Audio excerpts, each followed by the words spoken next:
Hi students, basic accounting terms के chapter में हमारा नेक्स्ट वीडियो। इसके पहले वीडियो में आपने लायबिलिटीज़ और एसेट्स के बारे में पढ़ा था कि लायबिलिटीज़ कितने टाइप्स के होते हैं और एसेट्स कितने टाइप्स के होते हैं। अब इस वीडियो में मैं आपको पढ़ाऊंगा कि डिफरेंट टाइप्स के अकाउंटिंग टर्म्स क्या क्या है। इस वीडियो को आप मैक्सिमम अपने फ्रेंड्स तक शेयर करिए ताकि वो भी इस वीडियो का फ़ायदा उठाएं। सारे इस प्लेटफॉर्म पर मैं आपको अकाउंटेंसी से संबंधित सारी चीज़ें बताऊँगा जो कि आपके फ्यूचर के लिए बहुत इंपॉर्टेंट होगा। पहला हमारा दूसरा टर्म आता है कि capital receipt. What is capital receipt?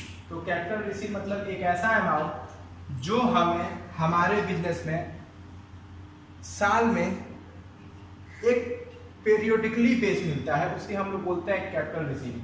Capital receipt मतलब एक ऐसा अमाउंट जो हमें हमारे बिजनेस में बार बार नहीं मिलता है, कुछ समय के बाद मिलता है। साल भर में एक बार मिलता है, 3 महीने में एक बार मिलता है, 6 महीने में एक बार मिलता है। तो इस टाइप के अमाउंट को हम लोग कैपिटल रिसीट बोलते हैं। एक ऐसा अमाउंट जो हमें हमारे बिजनेस में रेगुलर बेसिस पे नहीं मिलके पीरियोडिकली बेसिस पे मिलता है।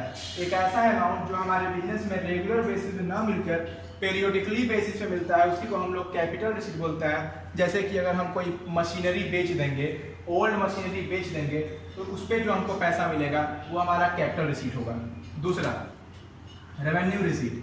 रेवेन्यू रिसीट मतलब एक ऐसा अमाउंट जो हमें हमारे बिजनेस में रेगुलर बेसिस पे मिलते रहता है। एक ऐसा अमाउंट जो हमारे बिजनेस में हमें रेगुलर बेसिस पे मिलते रहता है, उसको हम लोग रेवेन्यू रिसीट बोलते हैं।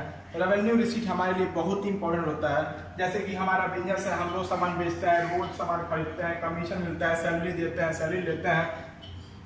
इस टाइप की चीज़ों को हम लोग रेवेन्यू रिसीट बोलते हैं।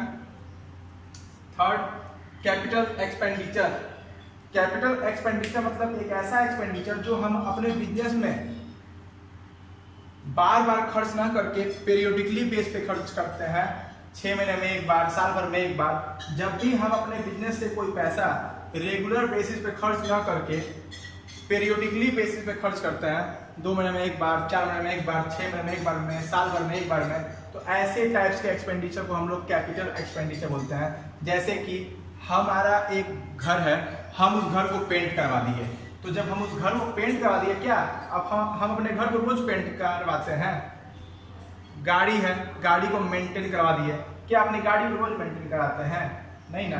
तो इस टाइप के एक्सपेंडिचर को हम लोग कैपिटल एक्सपेंडिचर बोलते हैं, जो हम साल भर में एक बार करते हैं। घर पेंट हो गया तो 2-4 साल बाद फिर पेंट होगा, रोज पेंट नहीं होता है। इस टाइप के एक्सपेंडिचर को हम लोग कैपिटल एक्सपेंडिचर बोलते हैं। रेवेन्यू एक्सपेंडिचर क्या होता है? रेवेन्यू एक्सपेंडिचर एक ऐसा एक्सपेंडिचर होता है जो हम अपने बिजनेस में रेगुलर बेसिस पे करते हैं।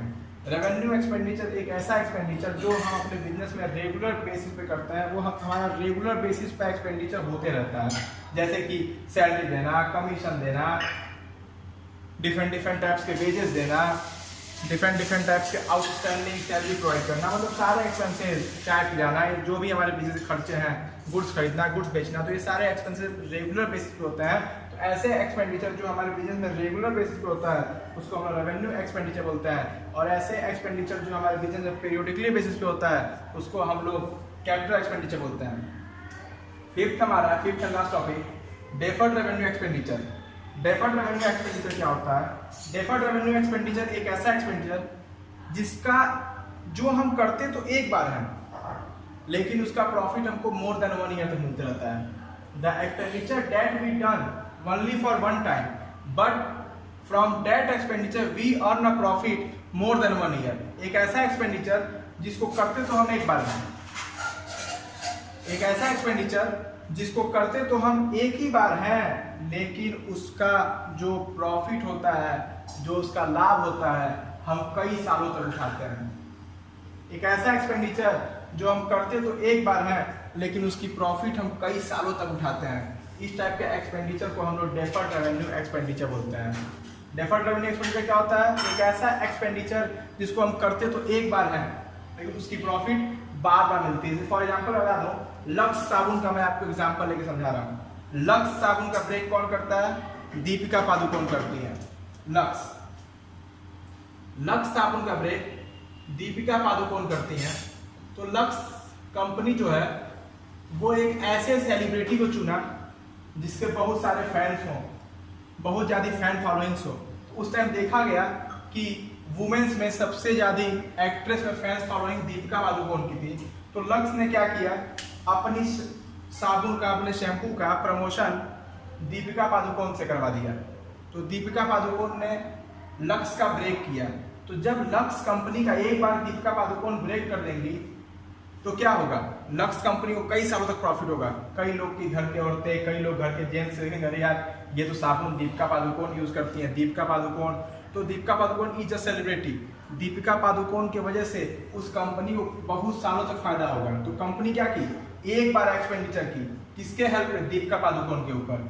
दीपिका पादुकोण के ऊपर एक बार एडवर्टीजमेंट का खर्च की और दीपिका पादुकोण के वजह से कंपनी को 4-5 साल तक प्रॉफिट हुआ।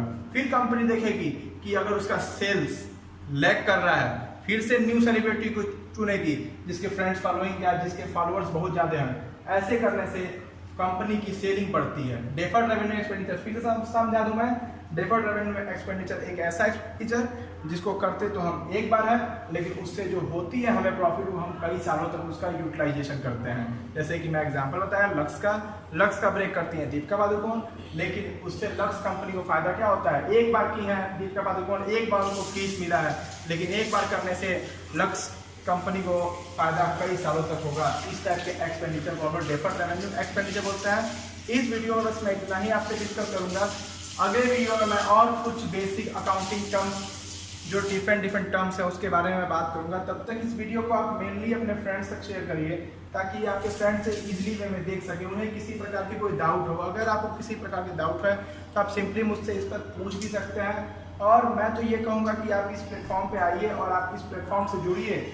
और ये नहीं, आप अपने छोटे भाई बहनों को भी इस प्लेटफॉर्म से जोड़िए, जिससे कि, और अपने फ्रेंड्स को भी इस प्लेटफॉर्म पर जोड़िए, जिससे कि वो अकाउंटिंग से रिलेटेड सारे डाउट्स उस पर मैं आपके क्लियर करूंगा। किसी तरह की आपको कोई दिक्कत नहीं होगी।